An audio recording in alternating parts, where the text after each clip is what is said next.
Yo, what up guys, it's your boy Sontj here to review Samurai Jack Season 5, Episode 5, or Episode XCVI, or 57. A lot of stuff to say in there, but this episode is mainly focusing on the return of one of our favorite characters from all the other seasons, the Scotsman, and some character development between Ashi, I keep saying Ashi, but it's Ashi and Samurai Jack. But before I go into more detail, Metro, play my intro!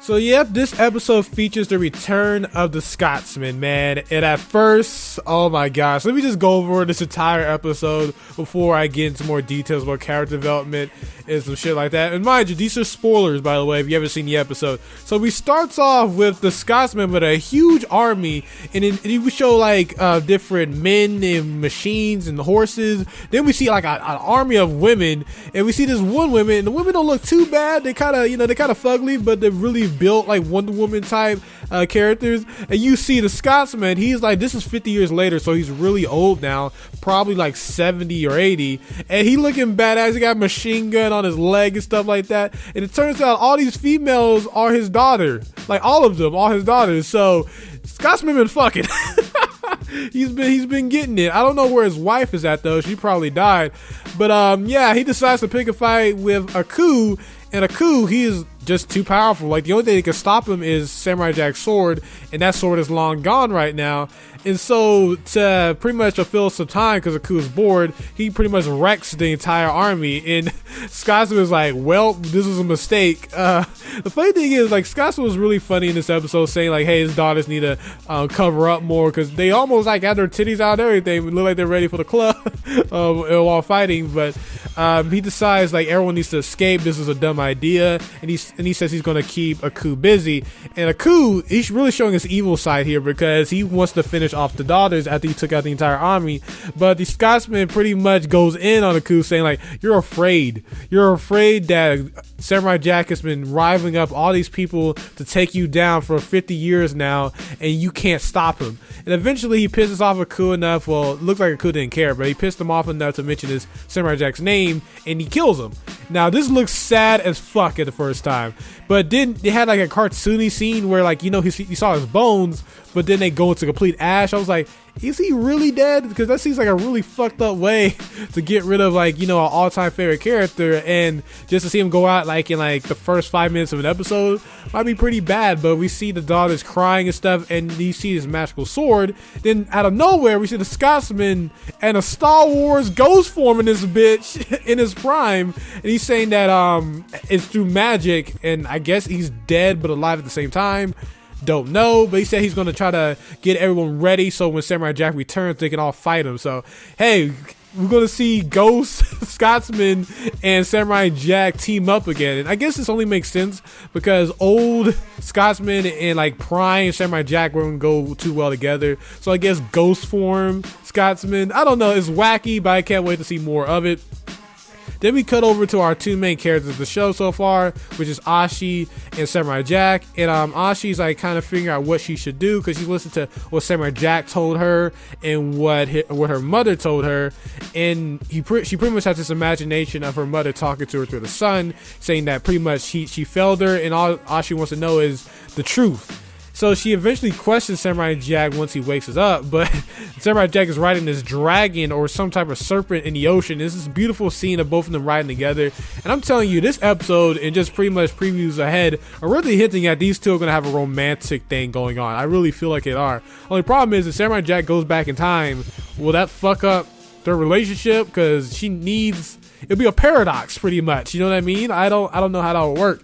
But yeah, so they pretty much they escape the island through the serpent, and Samurai Jack thanks to the serpent or the dragon, whatever it is, and he pretty much says like, well, we're good, I saved you, we're good, and he leaves. And Ashi, she comes back and finds Samurai Jack, and he's freaking out again about in the fire, like, because he's sitting next to a fire, and Ashi's like yelling out like, look, I want to know the truth. And Samurai Jack is kind of like, I ain't telling you shit, because you two have too much hate in your heart to see the truth. And Ashi says, you don't know what I've been through, give me a chance to learn. And Jack figures out like, yeah, I'm going to teach you. And she said, when you want to go? And he's like, tomorrow morning. So, but before they head out, he tells her the story about the sun and the moon creating the stars, because Ashi thinks Aku created everything, and that's not the case. You can tell Jack is triggered every time she thinks Aku created stuff. Then we cut over to pretty much Jack just showing how awful Aku is, and that he is the human embodiment of evil. Because if you don't know, Aku is a piece of the darkness that is evil, and he is that piece that is complete evil, but he is formed into a human embodiment. Don't think that he's just because he's funny that he's a good guy. No, he's an awful person. And he eventually proves like his point, and Ashi accepts it, because we see like different villains in the Aku town, like trying to destroy different hometowns, and they find this one, it's like a bunch of blue furry Smurf looking motherfuckers everywhere, and they're like kind of dead. But then they find one screaming for help, and Jack looks, and the guy says, "Hey, Samurai Jack, you've returned." So it seems like even though Samurai Jack's been around for 50 years, he must have lost his sword like at least in the 40-year mark or something, because everyone keeps saying you're back. So and this guy can't be that old, so maybe he's been fighting for a long time, but he lost his sword like recently, or not recently, but like a decade ago, don't know. And they try to go find the kids that were kidnapped by this villain, right? But once they get there, it looks like the kids are being controlled, so they split, and Samurai Jack deals with the kids while Ashi does her acrobatics to figure out who's the person controlling it. And this is where we get serious character development for Ashi and just her progressing, because a lot of people was afraid that Ashi was just going to have a complete character turn where she just goes from evil to good. You can just tell that like she always wanted to figure out the truth, and she always wanted to care about nature. She just needed someone to show her the light. And we show a little I'm fucking up my words, but Ashi's dodging these robots, right? But she gets captured, and it reminds me of like we don't know what Fairytale is, but like it showed me like a lot of torture scenes and stuff. And I think this episode really wanted to prove that Ashi is an independent woman that doesn't always need Jack to save her, because the last episode we got nothing but Ashi being saved. And I think this episode really wanted to prove that she's not damaged to distress, because she's being tortured by this creepy dude saying that you're showing sympathy for Samurai Jack, and like he's saying like, wow, this guy is such a loser, because even though he's been through a lot of stuff, he still doesn't want to kill these children. He's still a nice guy, and saying that it's really easy to manipulate children. All this is affecting Ashi because she was manipulated as a kid, and she was told her entire life that Aku is this god and Samurai Jack is this devil. And eventually she has this awesome scene where she goes like a fucking Super Saiyan Blue, and she like overwhelms the lightning, because this guy has like a recharge, and every time he strikes her, she's getting electrocuted, but she overpowers electricity and beats the dude by herself without Samurai Jack's help. And she helps Samurai Jack because he's being like mauled by these kids, and he comes back to his like Tarzan type state yet again. And she stops him, but if for Jack, it looks like the children are dead. And this is like the final strike for Samurai Jack. In that samurai on a horse in the green background appears, and I think after finally figuring out like in this episode, I think is this personification either of his ancestors or death as a whole, because he says it's finally time for you to come along, because Jack immensely wants to kill himself. And I think this is the final one where he's like, I have failed too much people and it's time for me to go. It looks like he's about to do Sopaku or somewhere else, because he's mentally broken at this point. But we figure out that the kids are alive. So I think this episode kind of proves that this show is not going to go completely too dark, because so they could have easily went the route that the kids died and the Scotsman really did die. I think they're going a little bit darker, but not too dark. And the episode ends with Samurai Jack disappearing with this Reaper, pretty much a Reaper horse. We don't know what he really is, but I think it's a Reaper. And the next episode preview shows pretty much Ashi's looking for Samurai Jack, and Samurai Jack is in a posture near the end of the preview looking like he's about to do Sopaku. So hopefully she's going to save him, and most likely she is. And I think there's going to be a romantic build between Ashi and Jack, because they have too many parallels. Where Ashi was raised as a warrior to take out Samurai Jack, while Jack was raised as a warrior to take out Aku. They both had like hard childhoods, and we keep getting more hints that Ashi's a very beautiful lady, and Jack mentally like with he expects a kiss from her and stuff like that. I think he's still going to be romantic partners later down this season, because we only have 10 episodes. Returns. But the problem is once Jack eventually defeats Aku, how the fuck are they gonna work? Because like she needs to be born.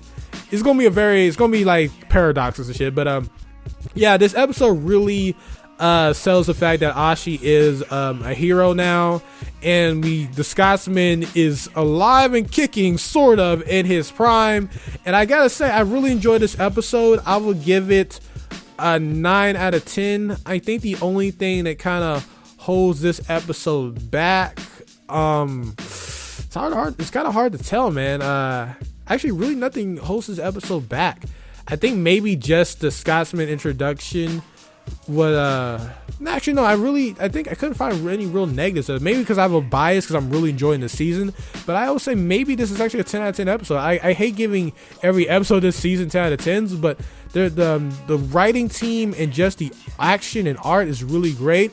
I think one negative is that how does Samurai Jack get caught by the kids when, remember the episode when Jack learns how to jump fucking like skyscrapers and shit? I think that was a kind of little he could jump like way higher than that, especially 50 years plus training, but that's just a minor nitpick. I really enjoyed the episode. Tell me what you think, how you think Jack is eventually going to meet up with the Scotsman, both in their prime. He's like ghost form. Samurai Jack is going to sword eventually. Do you think Samurai Jack is going to end up with Ashi, and how do you think that whole situation is going to be if he goes back in time and Ashi is like, it's a time paradox pretty much. So yeah, guys, also I'm sorry if I didn't upload a lot of videos today. I just don't want to upload videos about just My Hero Academia and Attack on Titan and stuff like that. If you guys are just not really enjoying that type of stuff, and I'd rather make videos that you want to watch, that I get at least more than like 4 likes. I want to get videos at like 20 likes or something like that. So I get this video to at least 20 likes and stuff, and Drama Super review be coming out later when I get the time to record it. So yeah, guys, if you like the video, man, like the video, please subscribe to my channel, share with your friends. Sontj, peace, love you all.